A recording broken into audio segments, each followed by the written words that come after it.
and we back, and we back, and we back, and we back, and we back, and we back.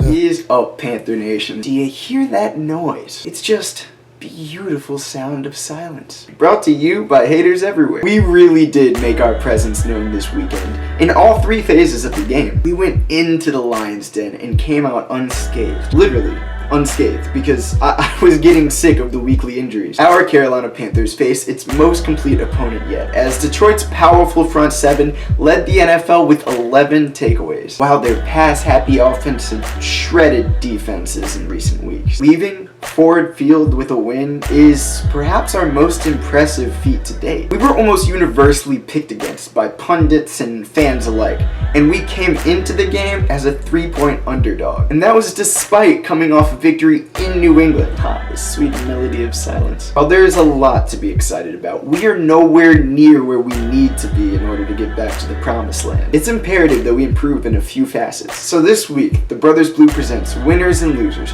where we'll take a look at who helped us win and who we won in spite of. Let's start off with a couple of guys who have exploded onto the scene. Winner number one, the replacements. Like I spoke about last week, the injury bug has showed us no mercy through the first quarter of the season. Should have used more bug spray. Of course, the biggest blow was a non-contact injury to fan favorite and man wearing a guinea pig, Greg Olsen. In recent weeks, there's been quite a bit of speculation as to how we could possibly replace his production. This had only been magnified by our early offensive struggles and our frankly abysmal performance against the Saints. But slowly, we've been able to piece together Shula's master plan. The offensive coordinator has done a brilliant job embellishing the offense to highlight the strengths of our two newest beneficiaries. I think it's obvious by now, the players who are getting a much bigger piece of the pie, and in some cases, a whole nother pie entirely.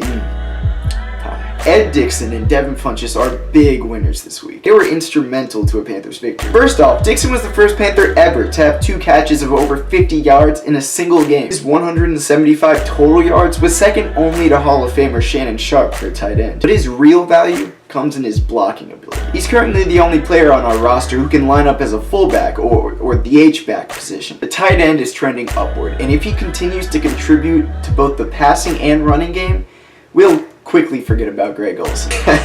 Yeah, right. No, that's definitely not going to happen. But we'll be good until he recovers. Meanwhile, Devin Funchess has continued to shine. It was great to see him catch this impressive touchdown in front of his home crowd with his friends, family, and Ford Motor Company present. In football, it's important to have that next man up mentality, and we've done a great job of that in the passing game. Next up, we've got a group whose stock is trending downward, and hopefully, for our sake, it's just a phase. Loser number one, the Hog Molly Trolley. It's safe to say these last few years, our biggest question mark has lied within our offensive line, specifically in our pass protection, not naming any names. Though, somewhat surprisingly, we've given Cam great time in the pocket for the most part this year. Equally surprisingly, it's the run blocking that's left a lot to be desired. Right now, we rank 27th in the NFL in yards per carry. Our unspectacular 28 rushing yards against the Lions was actually our lowest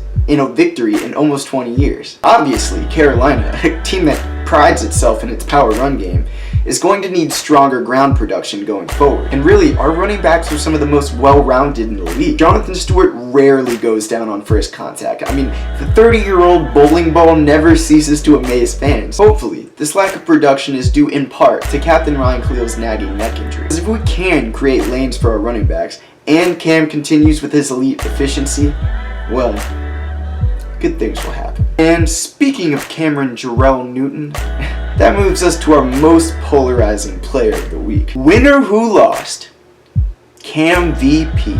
So before we talk about why he won, let's get to why he lost. Cam Newton was in the news quite a bit this week. You know, that guy who's kinda sorta the face of our franchise. Well, he recently saved a dozen puppies from a burned building. Is that right?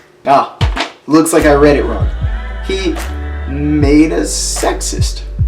So I'm sure you've heard about this situation by now. During a press conference, Charlotte Observer writer Jordan Rodrigue asked Cam this question. I know you take a lot of pride in seeing your receivers play well. Devin Funchess has seemed to really embrace the physicality of his routes. Does that give you a little bit of an enjoyment to see him kind of truck-sticking people out there? To which he replied, It's funny to hear a female talk about routes. Like,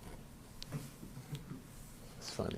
According to the Charlotte Observer, directly after the interview, Rodrigue asked Cam if he truly believed women lacked the capacity to understand the route tree. In response, Newton stated he should have said it was funny to hear reporters speak about route tree, as opposed to quote-unquote females, and that if she actually did understand them, then she knew more than most of her colleagues, so still opted out of a tangible apology more or less.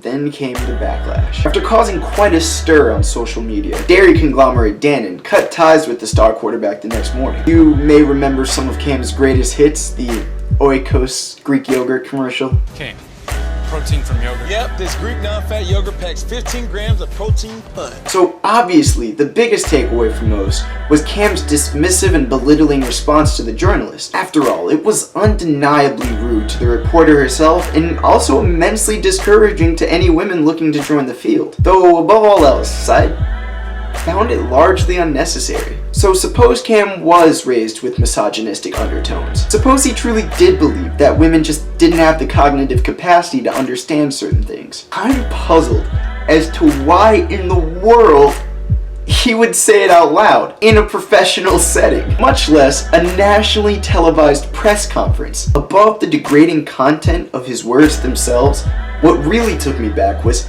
just his lack of emotional intelligence for the situation in general. I mean, the way the room just falls silent after his initial response. Female talk about routes. Like, And the way he just remains completely oblivious to the mounting tension in the room. In fact, just to be sure everyone was completely uncomfortable, he emphasized his delight of the idea.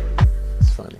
I mean, that's just bizarre social behavior, no? Anyways, the backlash and subsequent apology didn't seem to be a distraction because he looked to be in MVP form on Sunday. Newton, seemingly fully healthy at this point, played with poise, accuracy, and aptitude. Throughout his career, Cam has always thrived on controversy, and this past week was no different, even if the controversy was needlessly self-inflicted. Well, that is all we have for you today, Panther Nation. If you liked this video and want to see more from the Brothers Blue, be sure to hit that subscribe button and turn on those notifications. Also, please be sure to share our page with anyone who you think would enjoy it. Sharing is caring after all, kids. And as always, don't forget to answer our question of the day in the comment section. Do you think Cam's comments were unacceptable, or do you think the whole thing was blown out of proportion? Let's get the discussion going. I am especially pumped about our Thursday night game against the Eagles, as my brother and I will be there. Look out for us at BOA. We'll be the ones in the blue yelling, "Keep pounding." Should narrow it down a bit for you, eh? I will see your beautiful faces soon.